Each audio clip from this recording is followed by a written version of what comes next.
Hello and welcome to ATF TV. I'm Christine Zhou reporting from London.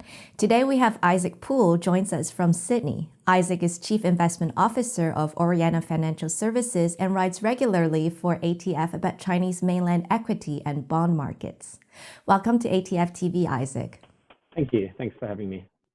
Thank you, Isaac. You've written previously for ATF about China's high-yield government bonds. As the U.S. enters a new period, will China remain a good alternative to international investors? How will a Biden White House change things?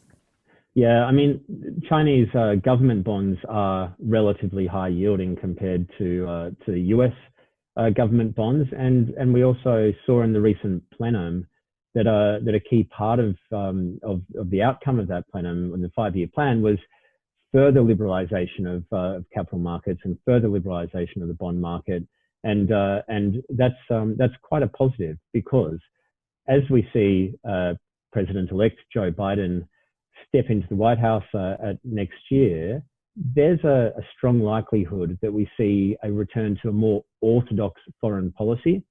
And that could also be reflected in the way that US corporates are allowed to interact with China or encouraged to interact with China, or restrictions are removed from the US side under President Trump, following President-elect taking office. So you have this supply side from China, where China is saying, yes, our capital markets are open, please come on in. We're liberalizing. We'd like to see people come and buy our sovereign bonds. We'd like to see people invest in our companies.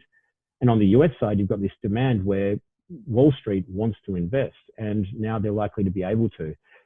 So under President Biden, we think that we could see a continuation of capital flows going back and forward. That will be good for growth in both countries, and that's a relatively positive outcome. And we think it's only just now starting to be reflected in equity markets. It's only just now starting to be reflected in corporate bond and sovereign bond markets, and those flows are likely to continue. So we think that positive trend is here, not just in the cyclical sense, but in a medium-term sense as well. Thank you, Isaac. Thanks very much.